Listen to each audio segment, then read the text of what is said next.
just like a lion or a leopard. And then he's going to stab it with his beak. A lion or a leopard, of course, will grab with the claws. Very patiently waiting and watching. There possibly could be little fish in there. There could be frogs that are in here. Look how precisely. And he barely makes a ripple as he puts his feet down.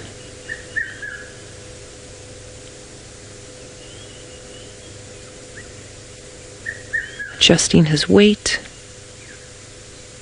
And again, making sure there's no disturbances.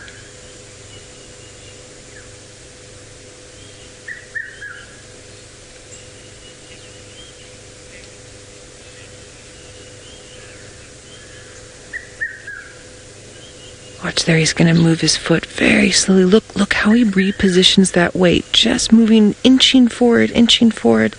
Slowly, slowly, slowly. Notice the long toes and the little claws that were at the back there that help him go on top of the mud and then grip. Diana, you're saying you love his foot placement. Yeah, it's very precise, very neat, very well organized. It is pretty amazing. So he's definitely spied something. I'm feeling like whatever he's seen is possibly something like a frog. Frogs are very astute. They're very aware of their surroundings.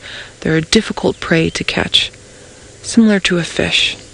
But fish also, not that frogs don't move quickly, but fish move constantly, and frogs sometimes will just sort of rest at the edge of the little marsh areas.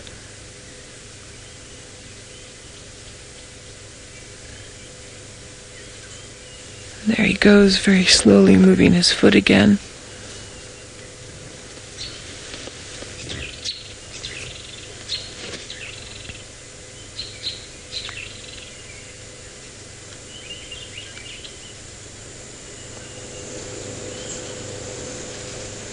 So you can see he's even changed the way he's moving his feet now, which means he's closer to his prey. This is exactly how a leopard stalks.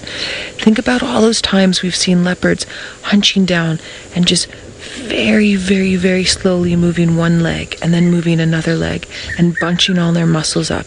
This is the same sort of thing.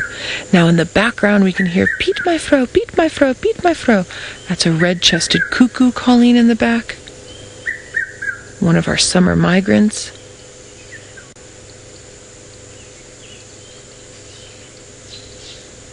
Now it's amazing. He can see inside this murky water exactly what he's looking for.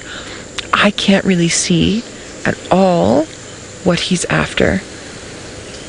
So again, we're just guessing, we're just postulating here, but you can see the intent is very clear on what he would like to do.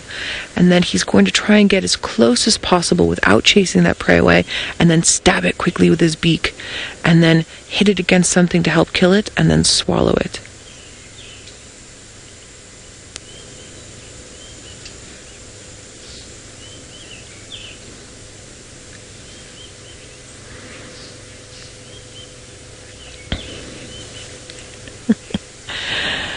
Grateful Dad, you're saying this reminds you of the chameleon that Ferg and I saw yesterday. Yeah, I mean, that chameleon's also very slow and precise with his footing. He wobbles a little bit more. This heron is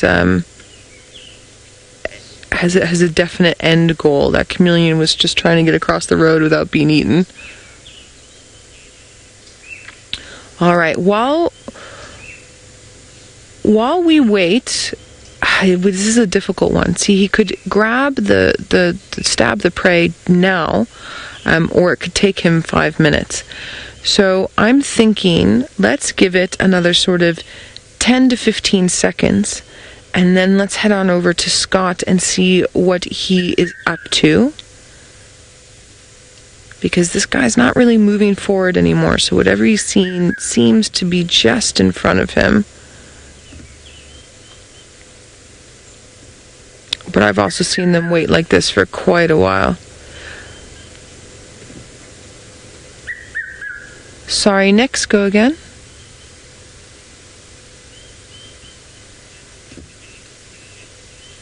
Okay, I think let's go to Scott. Let's go to Scott and see what Scott's up to. We'll be back. Sorry guys, it sounds like you did have a bit of a tricky situation there. And we've also got an interesting situation here. The elephant herd that we are looking at now weren't incredibly relaxed with us, although there's one right behind us here, Senz. It's only a few meters behind Senzo. That does seem quite relaxed with our presence. But definitely when we arrived on the scene here at Treehouse Waterhole, they just finished drinking. There was one or two of them that kind of just gave us a little bit of a funny look, so we're going to have to tread lightly around them. Not sure why they'll be in a bad mood this morning. Not that they're in a bad mood, they're just a little bit skeptical of us, I guess. Let's try and get ahead of them. It does also look like there's possibly another herd, or another portion of this herd further into the block ahead of them. So let's see if we can't try and work out exactly what's going on here. But like I say, if any of the cows do give us any more signs that we should head on, then that is exactly what we will do. It was mainly one female that just had kind of a bit of a strange demeanor about her that got me a little bit concerned.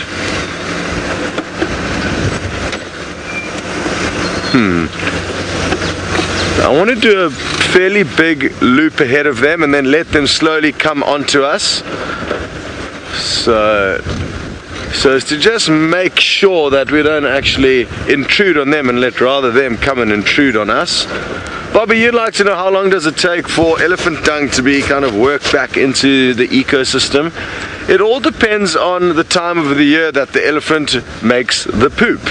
And the reason why is that in winter there's not many insects active to start decomposing and breaking down the dung. So you tend to find those balls of dung stay for a lot longer, but they will eventually be consumed by termites. So it can take anything from, let's say, a year to the same day it gets pooped out. If there's dung beetles around, which there haven't been many of the last few weeks, those guys come in and spread everything up. Also, a lot of birds will assist in opening up fresh piles of ellie dung. That's kind of throughout the year, but it all depends on the individual pile of poop, really. But I'd say no longer than a year as a guesstimate. Now we're nearly in a good spot. Just sit and wait, I think. Maybe we go a little bit further forward.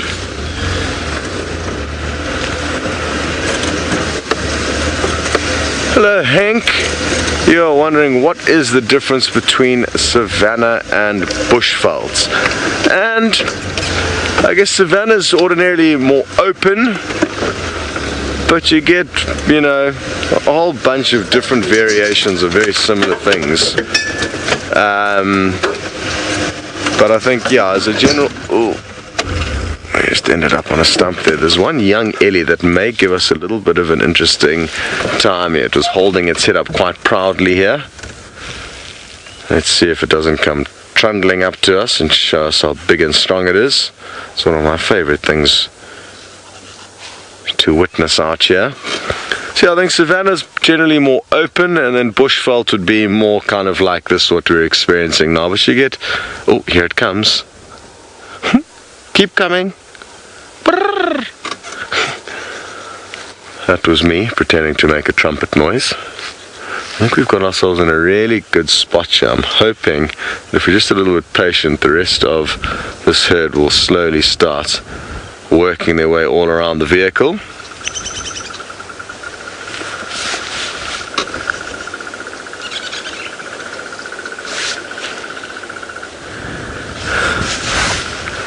Okay, well, I've been having trouble with my game drive radio, so Noelle's been checking in for me on the Djuma frequency, and there's no updates today other than elephants across here. She's operating on a different radio frequency on Chitwa. So happy to know that we're not skipping a beat here.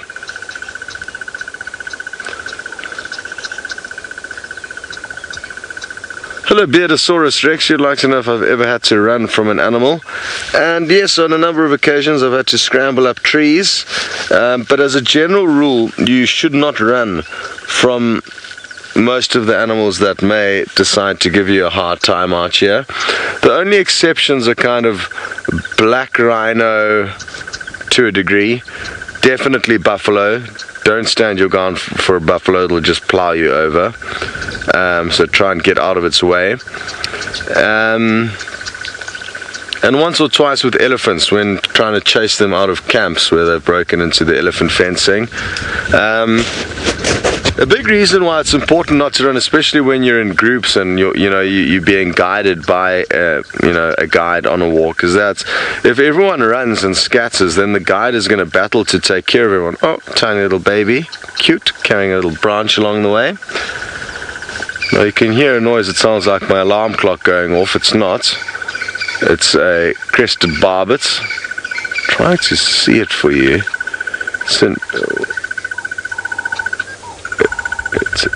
It's in one of the trees next to us, but I just can't see it yet, so I'll keep trying to find it.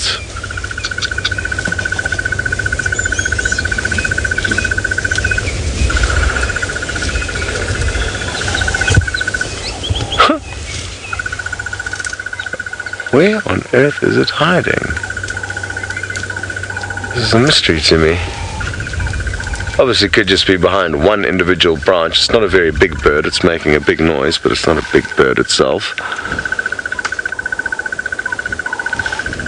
So yeah, I mean, I've had to run once or twice, but generally you stand your ground. And like I was saying, as a general rule, when you are being taken by a guide on a walk, for the guide to take notes of where everyone is, and also I want to show you this bird calling. Now that the elephants have all disappeared behind the bushes.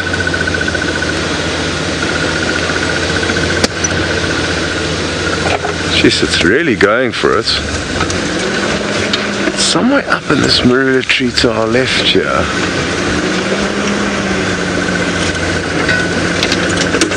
Can you see it? Okay, Sensor has spotted it, so hopefully he'll be able to get you a view of it. Oh, well done, Sens. It's a little bit obstructed, but you can see it there. They are the punk rock stars of the African wilderness. On top of the water here, he caught the last one, but now he's been busy stalking this one, and you can just see the little insect just in front of him on the right hand side on top of that little floating vegetation, and he is just waiting patiently to get close enough to be able to spear it. He managed to get the last one, so he's had a tiny little bit of a meal. We also had a woodlands kingfisher come and land just above our heads with a dung beetle that it had caught. And then its mate called and it flew off. But look at him go, very slowly. I'm hoping you all can see that little black speck that's on top of that floating vegetation there, because that's what he's after. That's the insect.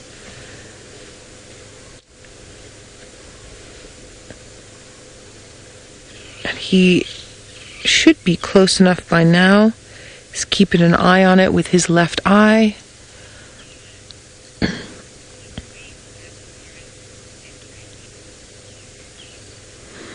Kyle, you're curious to know what a greenbacked heron success rate would be. Kyle, I have no idea, hey? No idea the percentages of that. So variable, especially if you're hunting things like insects. I would assume that it's quite high. It is a bird. Most bird success rates, especially when their insect eaters, are higher, and that also just has to do with the fact that their prey species is abundant. And also it's going to do supplement with things like fish and frogs like we talked about. So yeah, I would assume it's quite high, but I couldn't give you an actual number.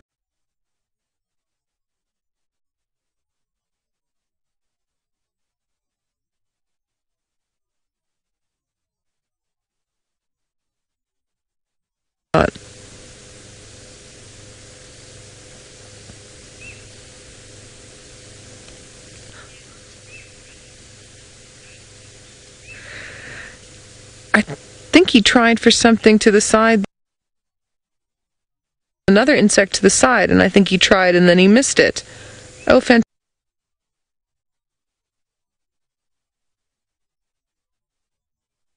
Hopefully by the time I see you again, we've got something else interesting to show you.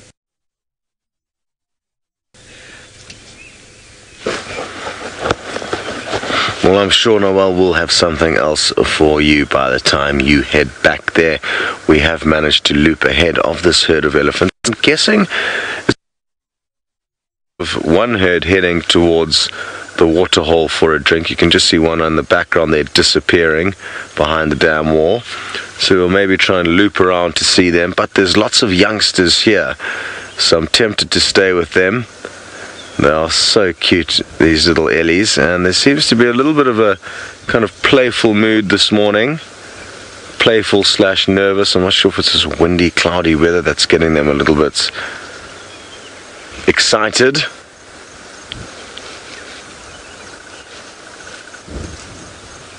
Wonderful stuff. Looks like two are trying to play with one another there. Sadly, they are obscured by one of their bigger cousins.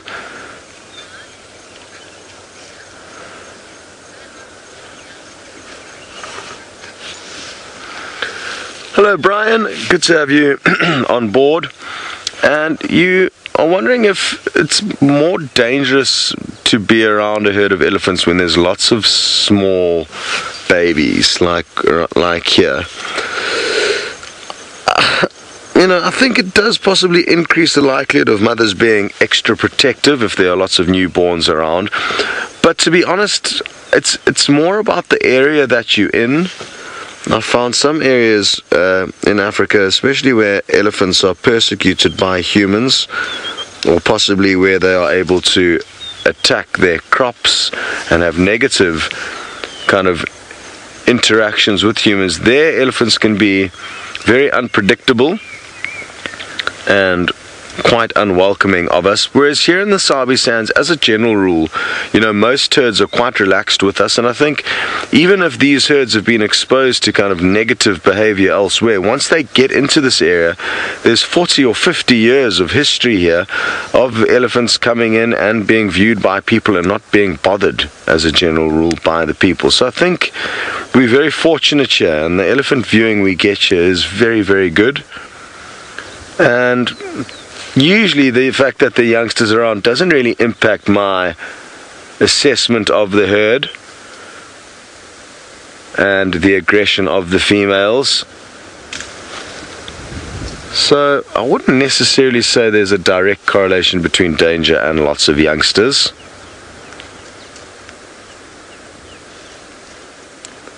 Looks like that lady's smelling something, or possibly even listening to some infrasonic vibrations from other elephants in the area.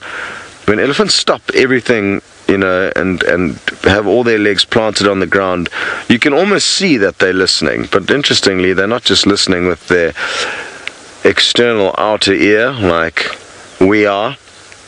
They also have this incredible ability to be able to process infrasonic sounds. Don't chew on your trunk. You're too big for that now.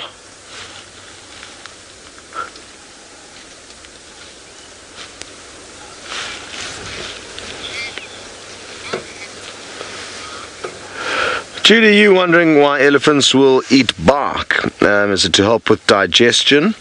I don't think it's to help with digestion. I think more importantly what they're trying to do is intercept nutrients that are being transported from the roots of the plants in the bark up to the leaves. So the bark is the transport system for trees. That's where all the not only liquid from the roots but also nutrients from the soil are transported up to the leaves. So at certain times of the year you'll notice elephants stripping the bark off trees, predominantly the knobthorn trees in this area. I can't remember what time of year it is, but it's definitely a time of year that they'll be doing that, and that's obviously when they know the nutrients are on their way up. At other times of the year, especially during winter, there's not going to be too much transportation of minerals and nutrients from the roots up to the leaves, because most of the trees are actually kind of lying dormant, waiting for the summer months. So it's merely to just get, yoga. I'm not sure what move that's called, but that is definitely elephant yoga. Shame, she's trying to scratch herself, it appears, but she obviously just can't reach that little fold.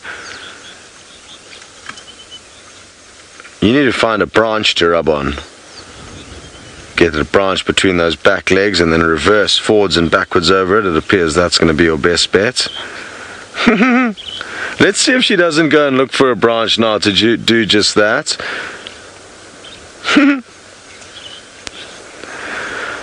Hello, Will. You'd like to know how long will elephants live for? And around 60 years is the average age that I'm told. I would love to be able to know more individual stories on elephants, some that have lived for maybe 80 years, who knows, there's always kind of random outliers, and what causes elephants to die younger if they do in fact die at a younger age than 60. But 60 is the general kind of rule or general age that is given in the old textbooks. The thing is with an elephant, Will, and more so than other wild animals, is that they're very difficult to follow. They don't have territories, there's a lot of them, so to follow the individual life of a leopard is going to be quite tricky. It's possible, but tricky in the wild. Of an elephant, whoops, I've got leopard on the mind. I just heard a tree squirrel alarm calling, possibly that's why. I'm hoping it is a leopard not too far away.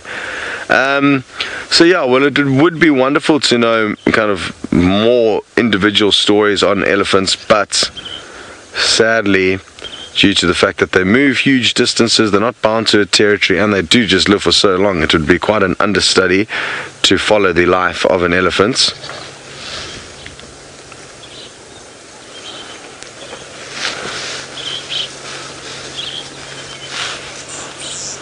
Alrighty, I think I'm going to have to reposition. We're not in the best spot anymore, although there are some on our right hand side here on the opposite side, although it's, no, actually Senza's sniping some good views there, but those ones are moving off.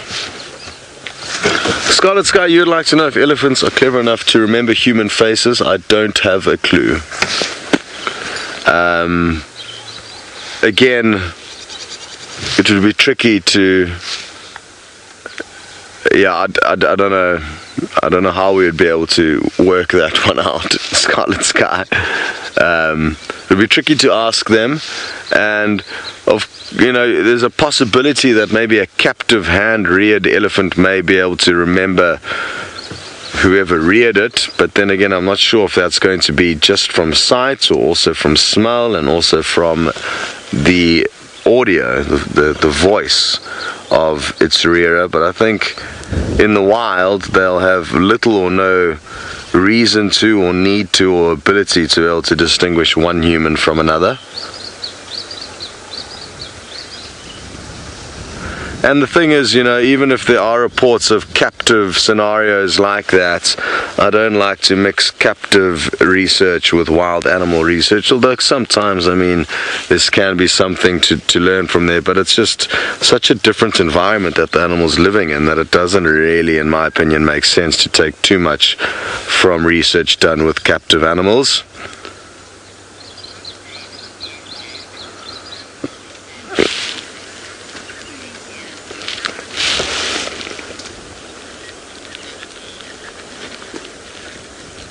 Okay, interesting. Well, thanks very much, Samuel, who's provided us with some more information on the longevity of elephants. And it seems like the African elephants, both the forest elephants and the elephants that we are viewing here, the kind of regular plains elephants or savanna elephants, will live from anywhere between 60 and 70 years, whereas the Asian elephants only live for around 50. So that's quite interesting, that there's quite a big difference between the ages of both African and Indian elephants. Okay, we are going to have to reposition now because we no longer have any good views. Oh, I can't believe how cold I am. I never thought I'd be saying I'm cold in the Sabi Sands in summer. Oof. After yesterday's sweltering heat. Hopefully we get a whole bunch more rain between the drives and then it clears up between, or that by the time we head out on the sunset safari. Oops, excuse me. Marius, you would like to know, when was the first ever Safari Live broadcast? Well, it's a tricky question to answer wholeheartedly, because it's an experience and a product that has developed greatly over the years, and some of the viewers who will be watching today will remember the times when there was only, I think, 80 people that could log in to Safari Live, and those 80 people, so I don't know how the queuing system worked or how people got chosen to be in the elite 80, but once you were chosen as one of the elite 80, all you got to see was a JPEG image being uploaded every 30 seconds or a minute. So it was just a photograph being uploaded every minute or 30 seconds, and there was a limit to how many people could actually tune in to get those updates. So that was many years ago.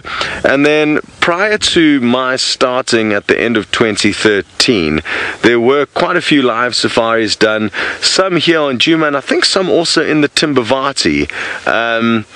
But the quality of those broadcasts was nothing like it is now. I think the pictures were not nearly as high definition. The technology basically available back then just wasn't really great. So I'm not too sure exactly how it worked pre-2013, but what I can tell you is since November 2013, basically every single day since then, we have been doing these live 2-3 hour broadcasts daily. Sorry, 2014, forgive me, sometimes I skip a year, forget a year. So it was at the end of 2014 that we started doing that, so it's almost been 3 years of constant day in and day out drives. Prior to that, I think Safari Live would do like a 6-month stint or a 3-month stint, and they would do like kind of little projects and invite everyone in, but it wasn't it was very much in its infancy back then. Doesn't help you hugely. I haven't given you the best stats and facts and dates, but you get an idea how it's definitely been progressing over the years to what it is today.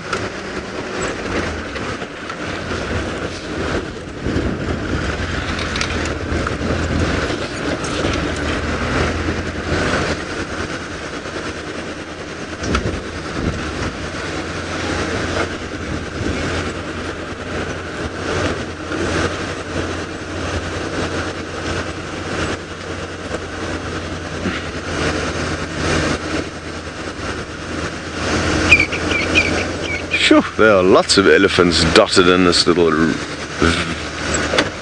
valley-like riverbed to our left. Only catch as we are kind of moving in the same direction that they're moving now, so it means we're only going to see their bottoms, which we want to try and rectify. But it's going to be tricky. I don't want to scoot through the herd just yet, so we're just going to have to settle with the rear end views of these guys.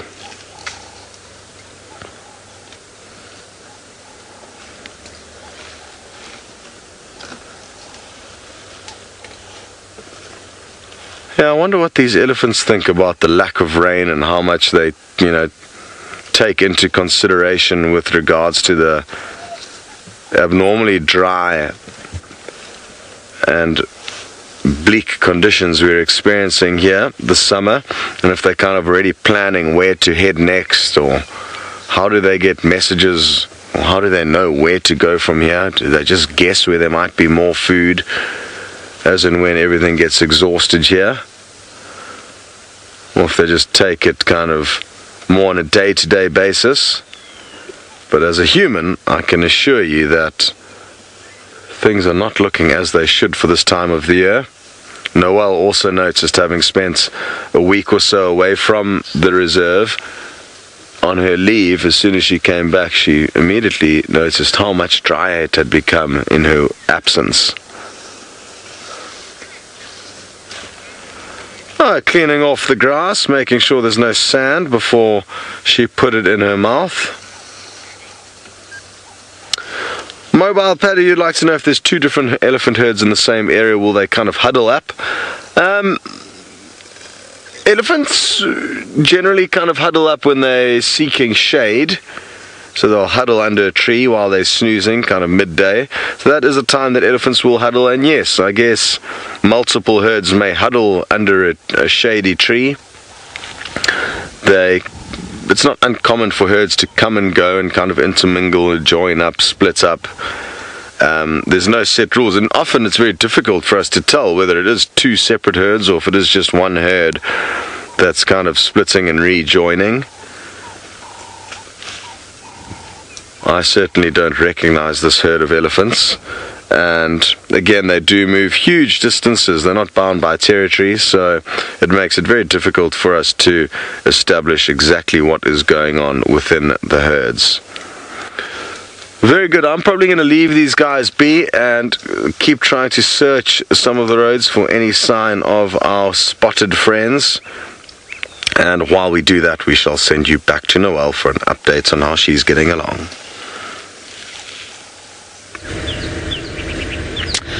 Scott, I am now traveling northeast along the eastern side of Chitwa Airstrip. There's not much going on, unfortunately. There is a sighting of a cheetah over on Nkuru. There's lions over on Nkuru. And then there's a leopard spotted in a little gallery near Vessels. But all places, unfortunately, we don't traverse. So we will just have to wait for them to come into areas where we do traverse. Now, I would be super keen for that cheetah to come across and say hello to us. But I think it's pretty deep inside Nkuru. Nkuru borders the Kruger National Park, so most of our cheetah activity in the northern sands comes in from Kruger and then goes back into Kruger. We at the moment in the northern sands, as far as I know, don't have any resident cheetahs, unfortunately, and that has a lot to do with the fact that we have very high leopard and lion populations here. Now, in general, the whole cheetah population in the Lowveld is low because in the whole Lowveld the lion and leopard populations are high. So basically the lion and leopard populations are peaking, and when they peak, then the cheetah population goes into a valley, and then when the lion and leopard populations come into a valley, the cheetah populations will start peaking again. And then the spotted hyena populations, as far as I know, in this area have been pretty consistent and stable, not too many peaks and valleys. I do know some friends of mine that work in the southern sands. They have a lot higher concentration of spotted hyenas than we do here, and get some crazy interactions with some huge clans. So we've been looking for tracks. Nothing. So now I'm checking areas that we border on our ability to get signal on the eastern side of Chitwa. So we actually have a chunk of Chitwa that's just here on my eastern side, but it's very hard for the signal to get that side for us to transmit. It has a lot to do with the type of vegetation that's here. It's really thick. It always amazes me. We've got this little warthog tail that sticks out the back of the vehicle that gets the signal. But if there's too much dense vegetation like you see here, it actually does affect our ability to be able to transmit. So the trees do play a role in what we can show you and how we can show it to you. I'm still just amazed. I mean, Scott was talking about the start of Safari Live. I'm just amazed that we're even able to do what we're able to do. I mean, when I started guiding, people barely even had cell phones. Now you've got cell phones running. It's absolutely crazy. I love it. And on the YouTube, for that matter.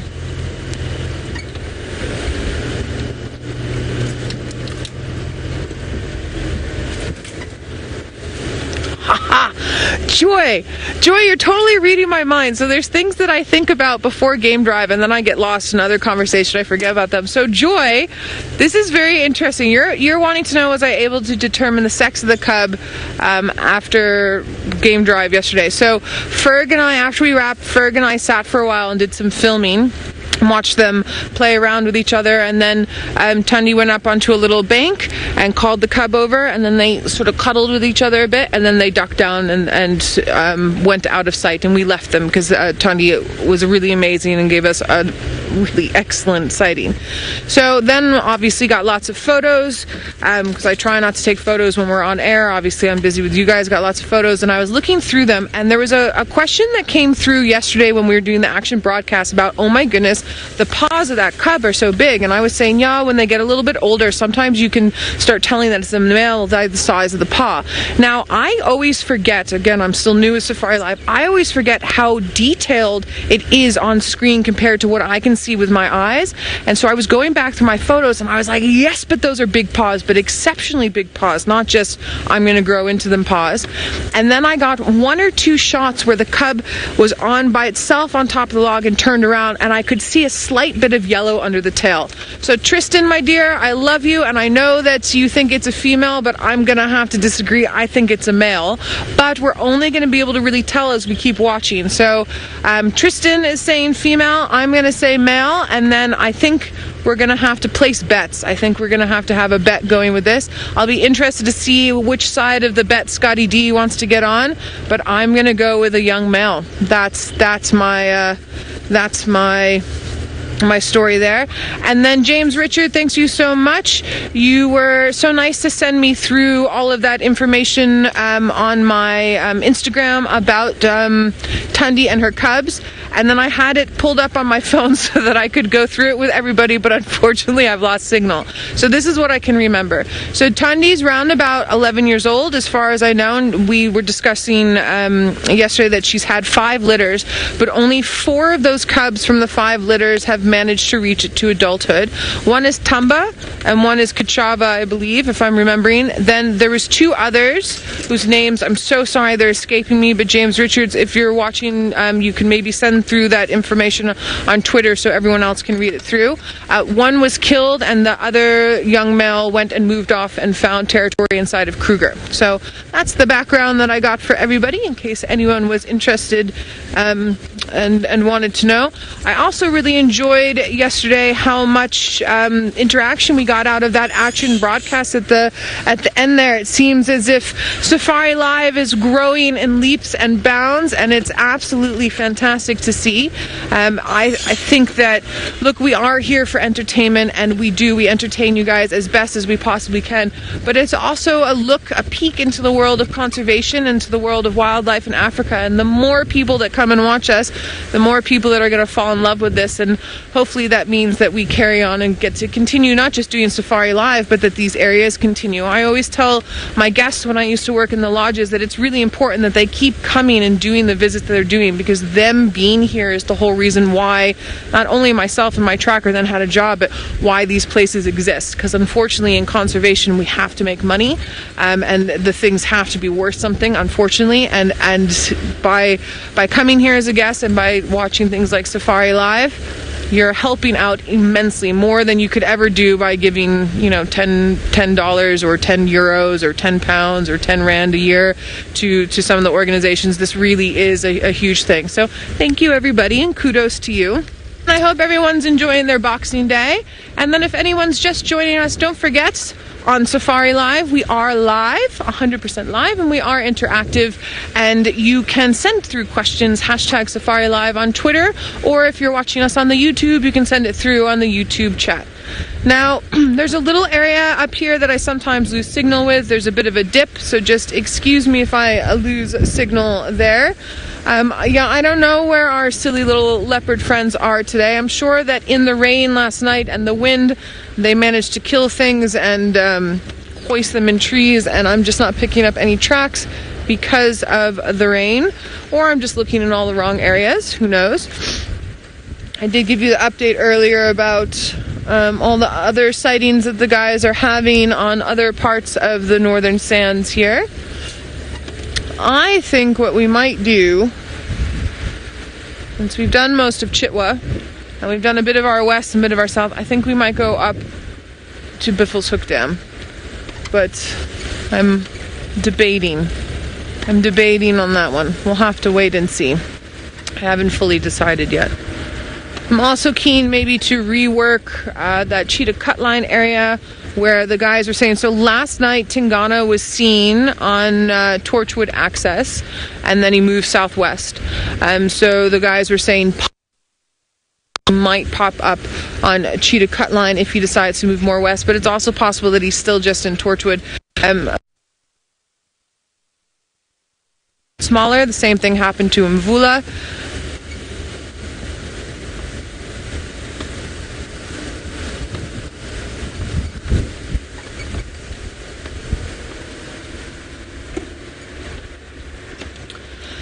The same thing happened to Mvula. So Tingana is one of our resident male leopards, and Mvula as well, both territorial, both getting on in years. We're not 100% sure on Tingana's age. He's between 10 and 12. Mvula is roughly about the same age as well. And so they're getting on in years, and then there's young males like Hasana and Tamba that are carrying on and becoming stronger and might push out some of the older boys and become the dominant males of this area. Or they might be pushed on. Tingana and Mvula might keep going the way that they're going and push on out Hasana and Tamba into other areas. It's very normal for leopard territories. Now, something that we haven't seen in a while is Birmingham males. I would like to see them. James Richard, thanks. Wabayiza was the cub of Tandi's that was killed, but he was older when he did it. And then next, just say the second one again that begins with a B. Bafuti. Bafuti's the one that moved over into the Kruger area. Thanks, James Richard. Yeah, Bahuti. Not Bafuti. I said an F. Bahuti. Sorry about that. Thanks, James Richard. You're always good with the information. I appreciate it. Nothing is happening this side. Even our little impalas have gone off.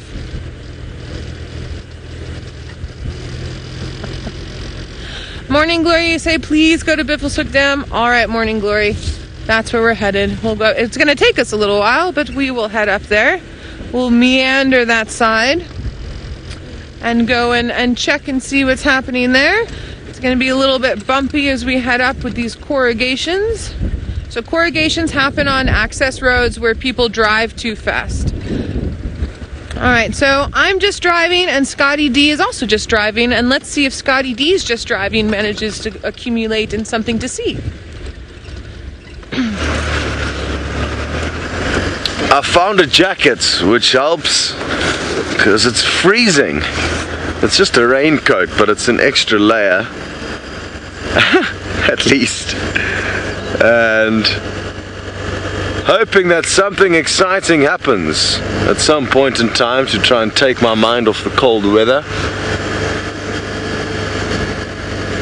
But for now, no leads, just driving, hoping that the more ground we cover, the more likelihood we will have of actually finding something.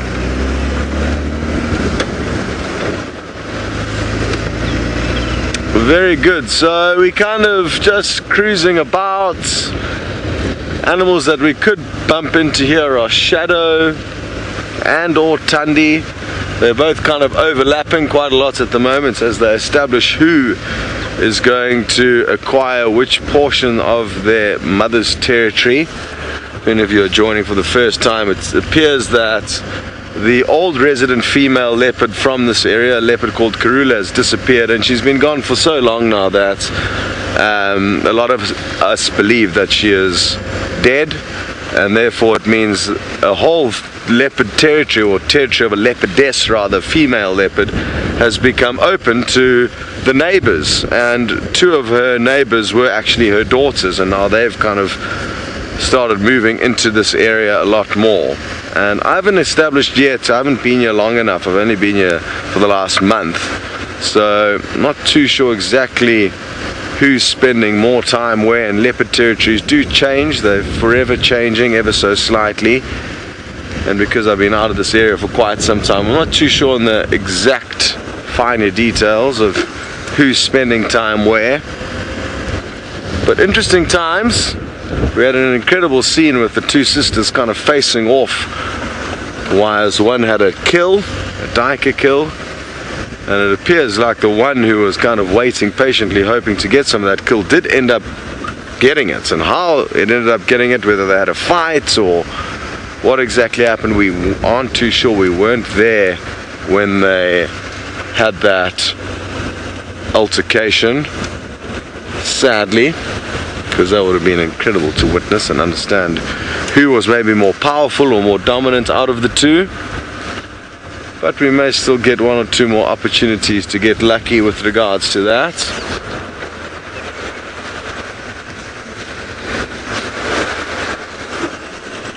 Alrighty then, where are the animals hiding?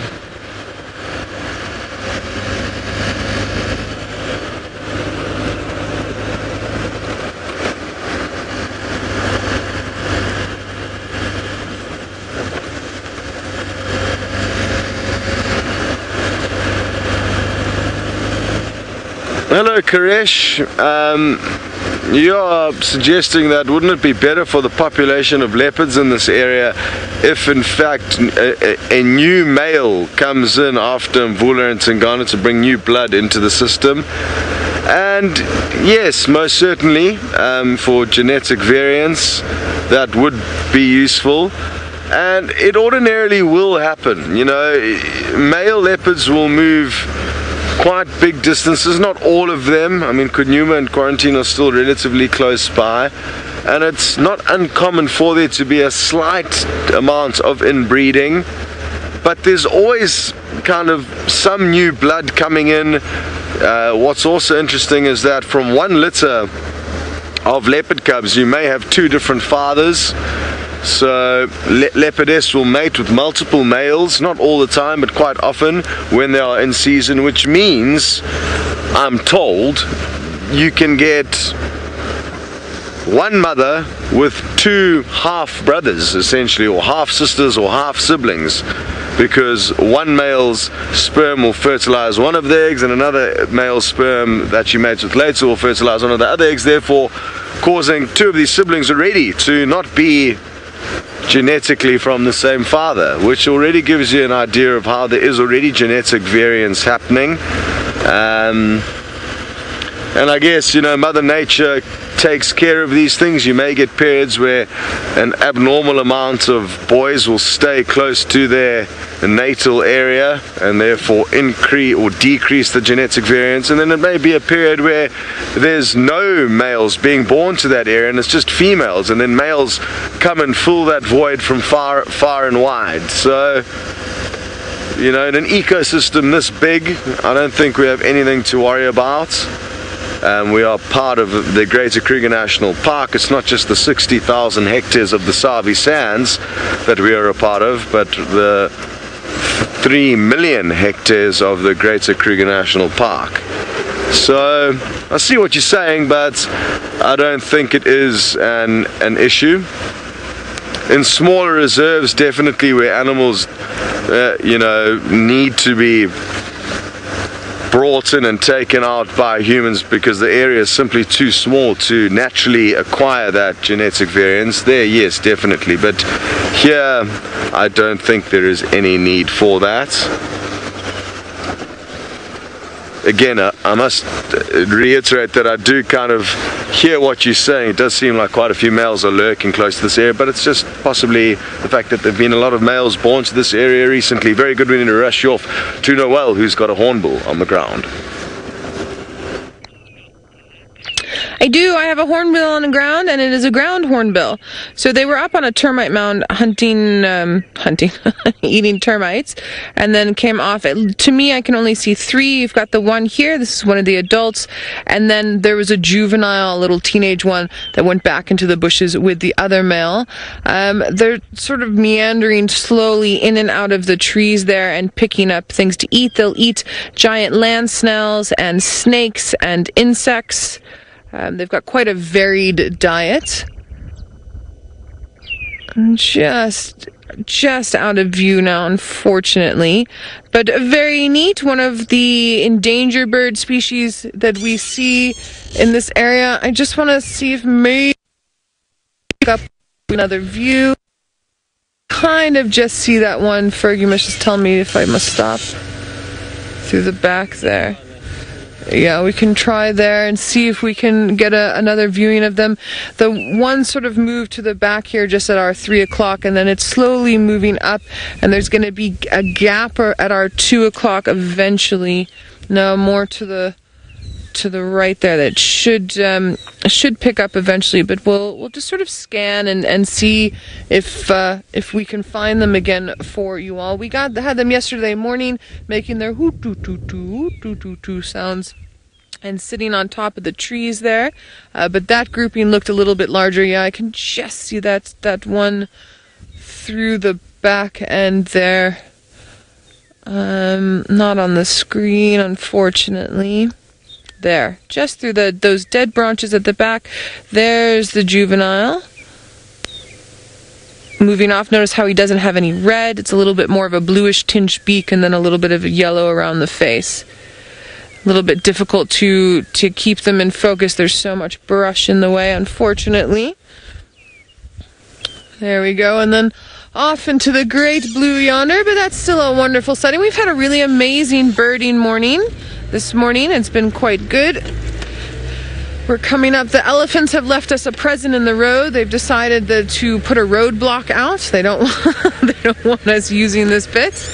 And unfortunately, it's going to be too big for me to move myself. When we can, we will move branches and things across the road, but this is a big tree. So I think let's head on over to Scott, who has the Ellies that possibly made this damage, and see what they're up to. This tree, this bull. Stay on this bull here. Oh, hello everyone. I was hoping this Ellie bull was going to come and push up against this marula tree and shake the fruits from it, but he veered off at the last second. And we've come across another herd of elephants. Interestingly, these ones also seemed on our arrival to just be a little bit in a funny mood. So I wonder if it's not the weather, or maybe it's the infrasonic vibrations that have allowed a whole bunch of these elephants to communicate to one another, and maybe there's some bad news on the elephant airwaves. Who knows? They have seemed to relax now though, so that's the good news. I always am a little bit cautious of these beasts. As relaxing and peaceful as they can be to view, they can also be one of the most terrifying animals out here when they are in a bad mood. But they seem to be all calming down right now. Seems like we've got a little youngster up ahead here that's trying to play with its bigger older cousin that's sadly just gone behind a bush, but let's wait and see what happens with them. It looks like they are indeed quite playful. That youngster's picking on quite a big cousin to play with, almost double the size.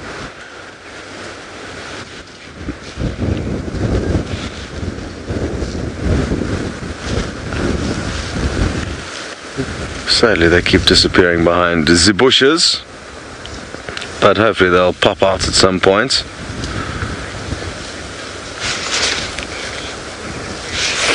Anna-Marie, you'd like to know if there's any common parasites that cannot bother elephants, and oh, they've come out. You're doing some exercise. Oh, they're such cool animals.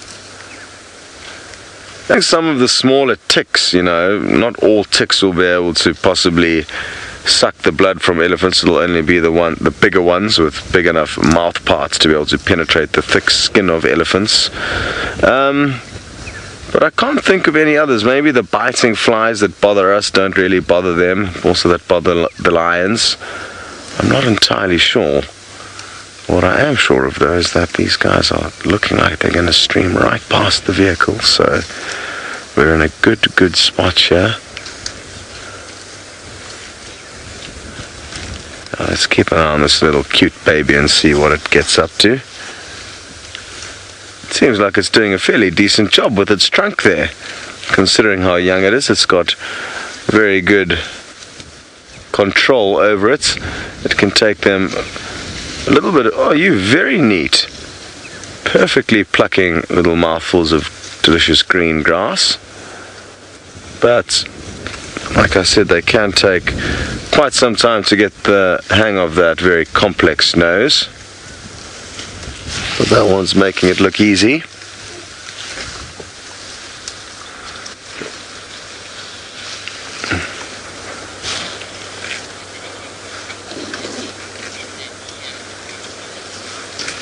Okay, so we're going to keep quiet here now, and as soon as these Ellies start walking past us, we're going to try and get to see if you can hear them. Oh, there's a youngster here. Hopefully it'll throw some sand on us. Please do that. So I'm just going to keep quiet for now.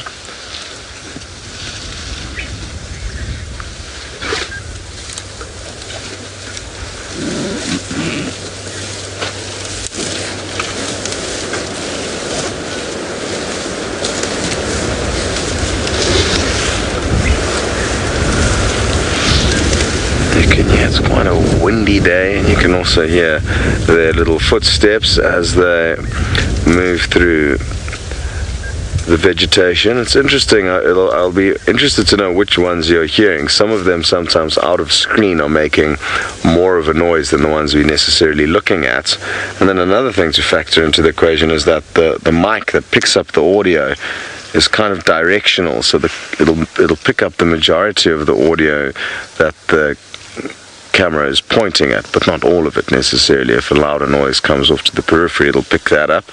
It's one of the most tricky things for us to get right, is getting the audio levels as I hear it for you guys. And it's generally softer, sadly, so you generally can't hear as well as we can, but it is something we're working on, and it is something, again, as technology gets better, they hopefully will become better. Now this is a bull that's come up and he's investigating this female, taking a good old sniff to see if she's possibly going to be coming into season soon. No tact there, really just barged in and just testing with no hidden agendas here as to what his intentions are.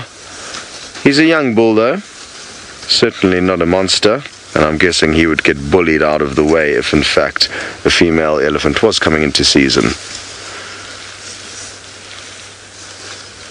He does seem to be following her quite closely, though, so who knows? Maybe he knows something that we don't, or that, rather, some bigger elephant bulls don't know.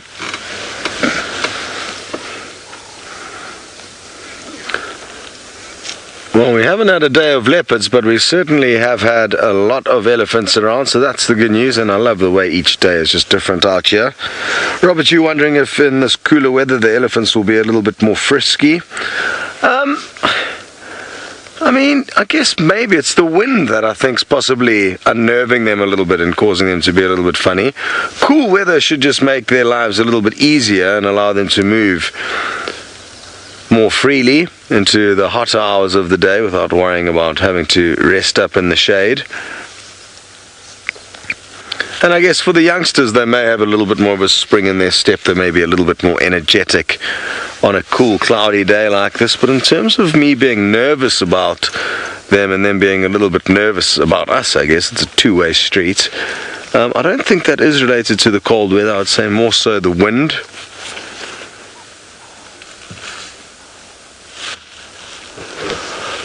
Wonderful. Let me just reposition again so we can get a better view.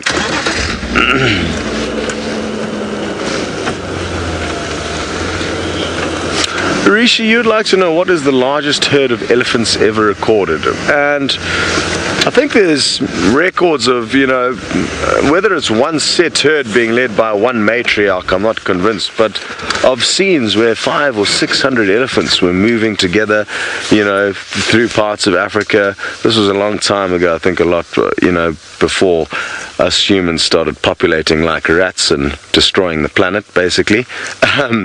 But yes, and the same goes for a lot of different species. There used to be migrations that used to happen in South Africa where our springbok used to, there were records of springbok walking past one given spot for 3 days, just a never-ending herd of springbok. So there's lots of things that used to happen. Oh, hello.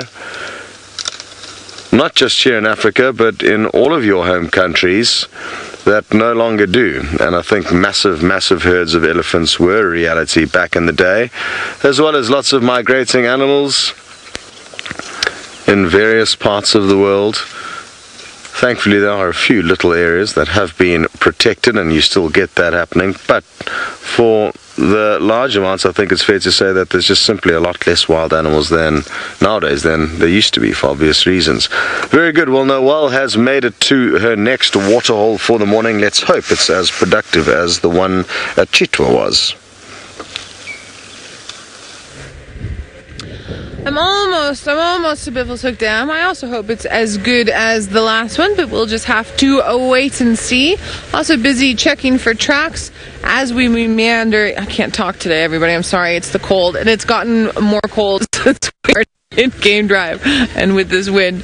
As I meander in towards this dam. Or it's this after Christmas haze. You never know. It's the Boxing Day haze. I hope all of you are snuggled up warmly in your homes with your family and friends.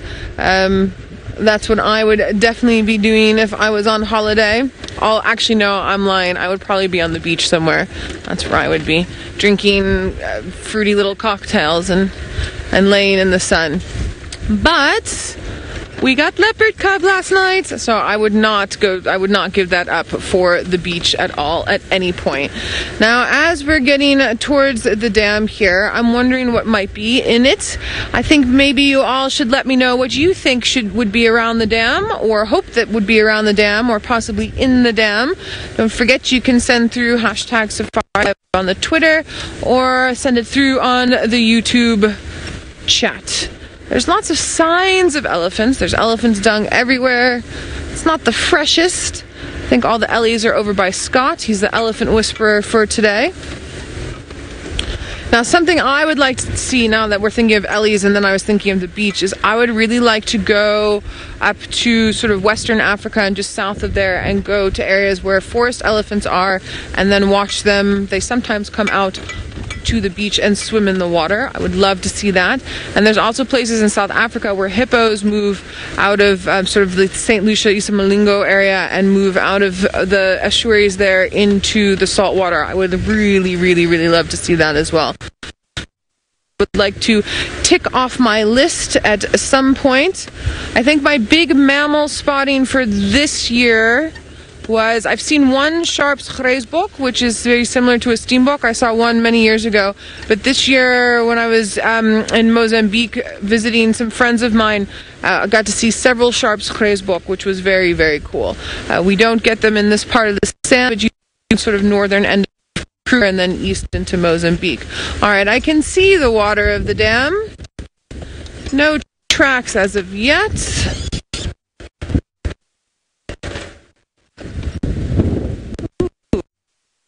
In the water.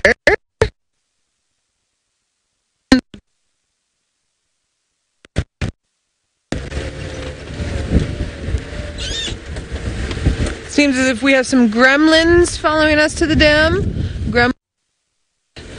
I know that you all turn into terrors when it's raining, but I'm no gremlins today. I'm not in the mood.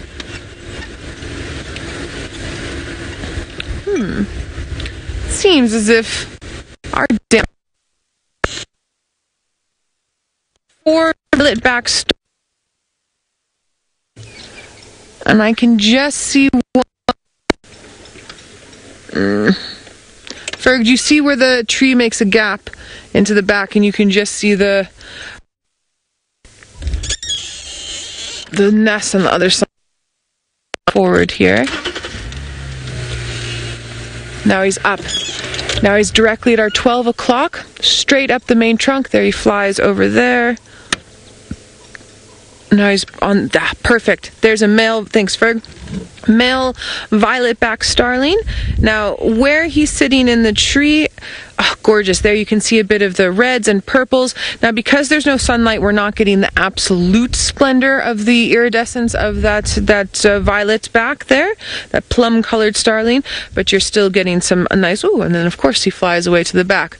Very brief, but there we are, violet-backed starlings. I can't always give everything you request, but I do try.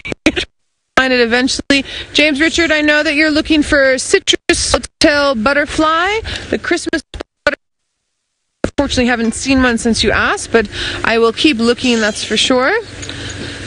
Now we have some Egyptian geese in the dam. Of course, they're always in the dam. And then there was a hippo on the other side, but I'm not seeing him anymore at the moment. And then we've got a couple of blacksmith lapwings flying around and causing a ruckus. Other than that, it's fairly quiet here at Biffle's Hook Dam. Oh, there's the little hippo head poking out.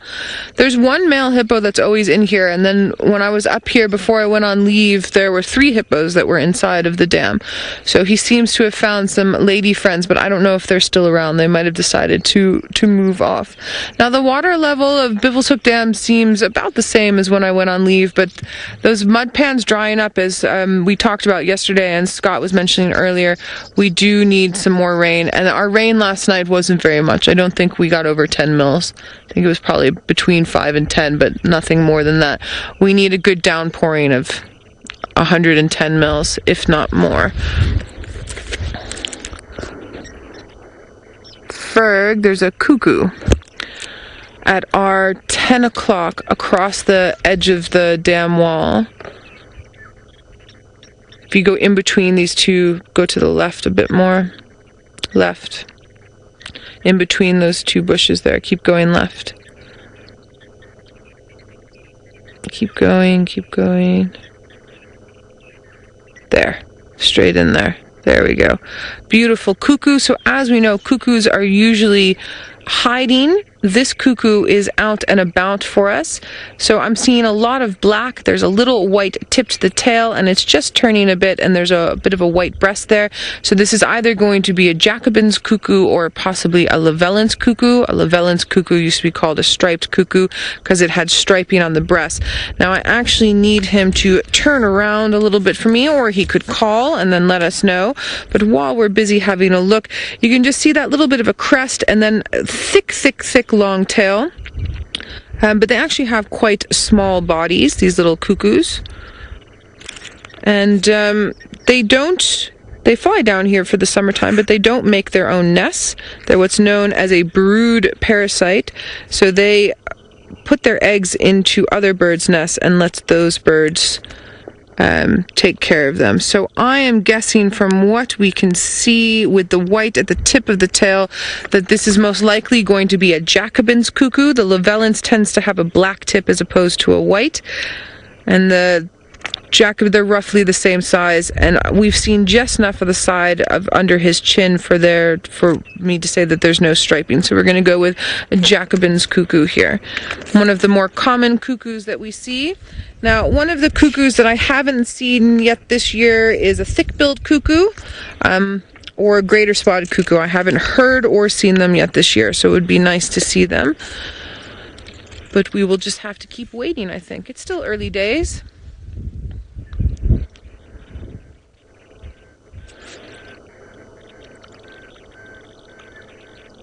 I can hear...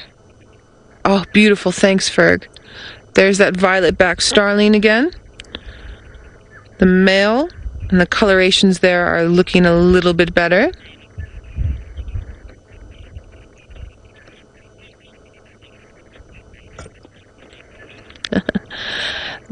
Lady Starfire, you're saying how stunning this male violet-backed starling is, and you think you have a new favorite bird. They're also one of my favorites. I would agree with you there wholeheartedly. Okay, everybody, I think we're going to get a last little view there of that violet-backed starling, and then I think we're going to carry on. It seems as if the birding gods were with us today, but the large mammals were not so good. And my gremlins seem to have popped up again, so let's head back to Scott while I sort those out.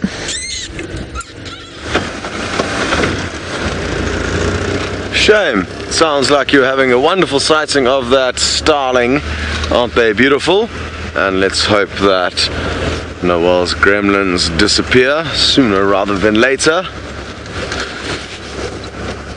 We continue to search in the hope of some new information in the form of tracks or alarm calls of any of the predators that lurk along our property, but no joy just yet.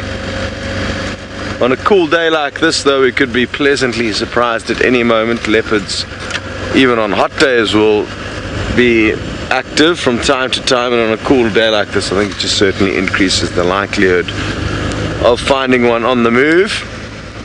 So it's not over yet.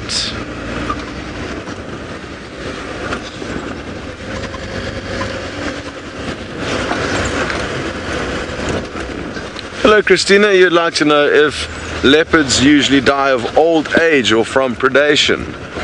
And I think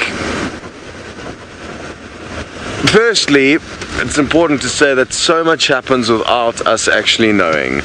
It's the same as Karula disappearing and Shongile disappearing. They could be alive, they could be dead, they could have been struck by lightning, who knows how they disappeared and or slash died. So I think it's difficult for people to actually know, you know, whether a leopard died of natural causes of old age and then hyena came onto the scene and tore it apart, and then a vehicle, you know, follows the tracks, or trackers come in and they find the leopard carcass in hyena tracks and think, well, maybe hyenas killed it. And the same goes for, you know, lions could have killed it, but they could have just stumbled upon it. So I think it's a tricky one to be certain of, but I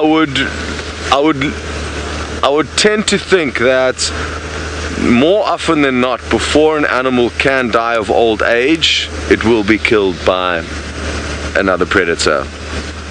Not necessarily even a predator. Often old male lions get so desperate and delusional that they may try to catch a buffalo out of desperation, and and they're weak and old and frail, and that buffalo could end up killing the lion. So I think as a general rule, things don't die of old age out here.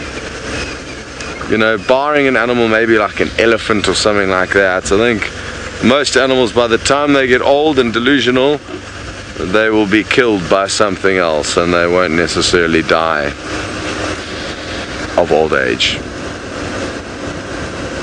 i.e. not be killed by something. But I think it's too hard to be certain, because a lot of the time, like I say, we're just not going to know. We're not going to be around to document that. So I think a lot will be guesstimations with regards to any kind of facts or stats on that. It would be wonderful to know, though. It would be absolutely incredible to know. I mean, wouldn't it be so nice for us to know what happened to Karula? Was it a male leopard? Is she still alive? Was it lions? Was it a lightning bolt? Who knows?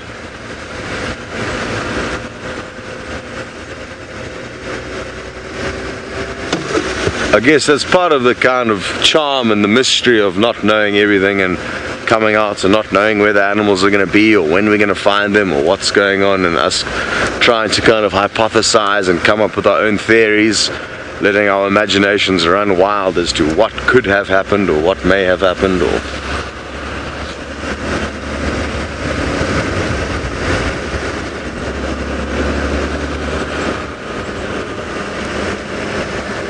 yeah. Well, what I can tell you is that not many vehicles have been driving around Djuma this morning. I can tell that because there haven't been very many fresh vehicle tracks on a lot of the roads, so I'm guessing a lot of the vehicles that do have access to traverse here have been traversing elsewhere, which means there could be some hidden treasures for us.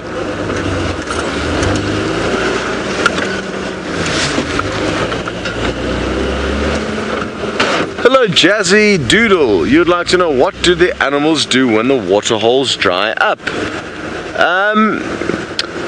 Well, something very important to remember before we continue this discussion, Jazzy Doodle, or Miss Jazzy Doodle, is that it was us humans who put all the water holes you see in the Sabi sands are man-made, which means before we came along there was a lot less water in this area. Now, of course, that means as a general rule we like to think we are helping a lot of the species, by providing them with water. And yes, we may be in the short term, but it's also important to remember that by creating an unnatural scenario, i.e. us getting involved, you are altering things, and sometimes we're altering things that can cause positive scenarios for certain species and negative scenarios for others, i.e. the vegetation in this area is going to be more heavily eaten as a general rule, because there's going to be more animals here because they don't need to be elsewhere where there's water, because we've provided them with water. Anyway, I don't want to go down this road too much, but it's important that you realize that there has, not just in the Sabi Sands but also in the Kruger Park, been a level of human interference. So there's more water than there ordinarily would be. When these water holes dry out, well, certain animals may die if they don't get to water, and drought is natural. It's a natural phenomenon. From time to time, maybe the effects of us on the planet and the greenhouse effect and everything is accelerating things, but so it's hard to know exactly what happens. But the animals can move huge distances to rivers where they will find water, and ordinarily they would be used to doing that. It's a kind of normal problem that they have to deal with. So yeah, tricky one, but let's send you off to Noel, who's found some beautiful little bee eaters.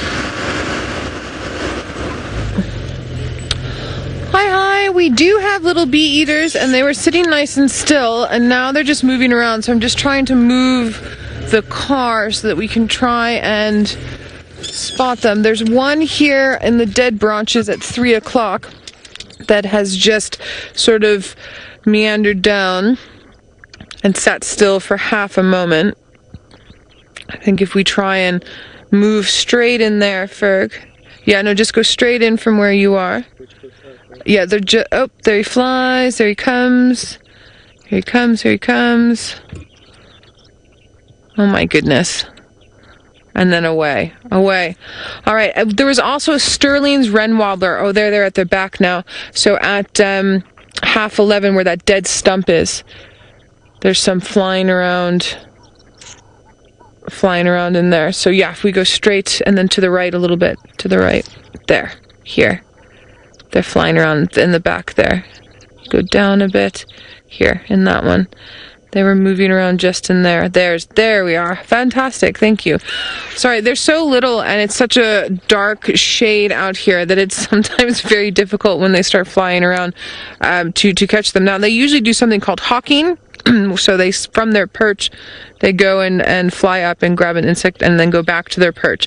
And that's exactly what where you guys came to us with Scott, and then there was 4 of them and they got into a little spat. Now the Sterlings, I can still see them moving around there pretty much in the same spot doing their hawking. Excuse me one second, I've just got a cough. Excuse me. Now that Sterling's wren wobbler is a really amazing bird, and I'm very upset that he stopped calling for you, but it would definitely be something to put onto our bird list. I just want to show you a photo of him quickly. Here he is here, the Sterling's wren wobbler. Gorgeous, gorgeous little bird.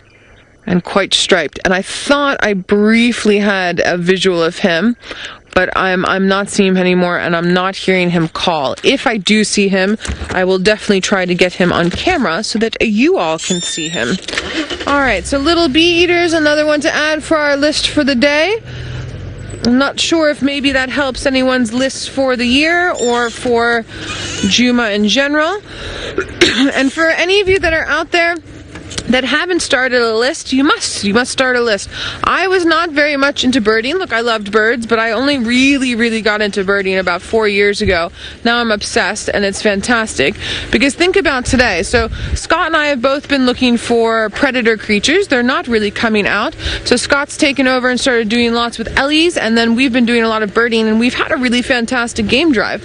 Birds are just absolutely incredible. We watched that heron stalking and his aquatic prey, and we had egret as well trying to get into get, and he got a couple fish for us. I mean, there's a lot of action that happens, and then also just pretty colors always while I drive outside. A little bit bumpy. Ooh, and my hat flying off. But we have a bird of prey that is sitting at the top of this knobthorn tree. And we will just have a view and see who that could be. Looks like a snake eagle. I can see that there's no feathers on the legs, which would indicate a snake eagle. Wahlberg's eagles have feathers all the way down. Wahlberg's eagles are also a little bit smaller. It's looking like a brown snake eagle to me. Snake eagles are amazing. So they'll dive down and catch their prey and then start going back up into the thermals and start eating their snakes on the wing. And the reason why they have scales down the legs for most of it as opposed to feathers is in case the snake bites them, then the venom can't get in because the scales prevent it. If they had feathers, there would be blood flow there, and then the bird would have an issue. Now, it is chilly for this bird of prey, and it's also extremely windy. If it was windy and warm, the snake eagle would probably be hunting. I think now what it's doing is it's just sort of biding its time. We're starting to feel raindrops every now and then. Oh, and then off he goes as I say that. I don't think he's going to hunt, though. I think he's just moving to a better perch. And now he's being mobbed by a fork-tailed drongo. Is that fork-tailed drongo literally sitting on top of him, Ferg? That was hysterical. I think it grabbed onto the top of the back there. That was absolutely hysterical. Now he's trying to get a perch. He's having difficulty getting a perch there. Look, and there's the drongo. There he is, hounding him. Look at that. It's a tiny little bird hounding that huge bird. He's trying to get him to move away. I mean, obviously being a predatory bird, it's going to possibly eat other bird species, and the drongos are very good at trying to get them off. And now this very large brown snake eagle has found an extremely precarious perch. Your other perch was much better, my friend. I don't know why you flew over there. And now he's trying to right himself, and he can't necessarily just fly off, because if he flies off and catches a wrong angle in this wind, then he could do damage to himself. So he's just trying to get his balance. Drongo definitely didn't help the scenario. And he's decided, nope, he doesn't like that one. Let's try balancing over there.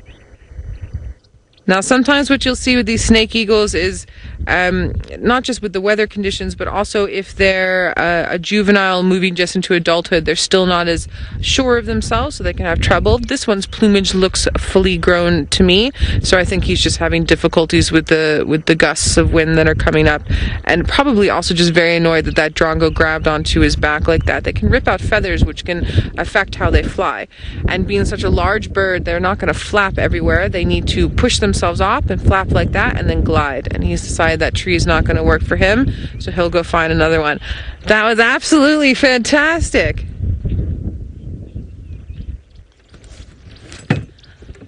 So we have, Allison, you're saying brown snake eagle, but you have a black-breasted. We have both of them here, Allison. There's black-breasted, now known as a black-chested snake eagle, and also a brown snake eagle. So two different birds. So Allison, you can tick off another bird onto your list. Fantastic. All right. I'm just asking this rain to hold off for another 10 minutes. That's all it needs to do. And then it can rain all it's won. Oh, it can have for 4 minutes. It can stay away for 4 minutes. All right. Now, I'm just going to check this little stretch here. We still haven't picked up anything on Tundi. It's very possible that she was just hiding in the thickets like she did with us yesterday when Scott went to go check. But it's also possible that maybe she went off hunting. We can't really tell without any tracks.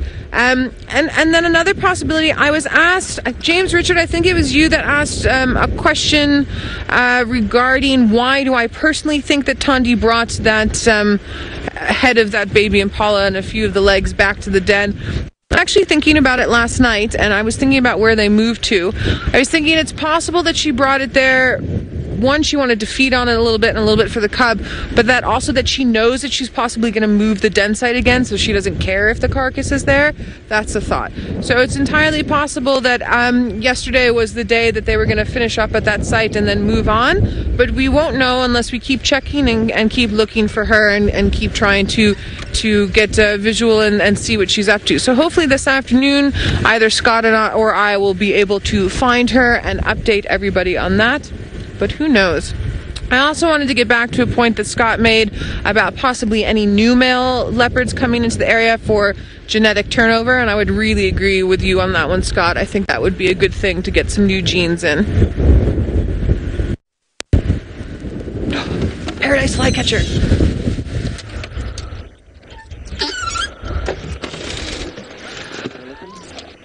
Mr. Coldwater, yes, we're right here at 3 o'clock, Ferg. He's just orange and blue with the blue head flying. Oh, perfect. Yes, Mr. Coldwater, a snake eagle is a little bit smaller than a fish eagle, roundabouts. I can triple check in the book. This paradise flycatcher is being so nice to us right now. I hope you all saw that flying around with those sort of rusty burnt orange colors and that sort of bluish head. There we are. It looks like a female. The males tend to have much longer tails to them. They make these beautiful tiny little cup nests in the little crooks of trees. Absolutely stunning. I love paradise flycatchers.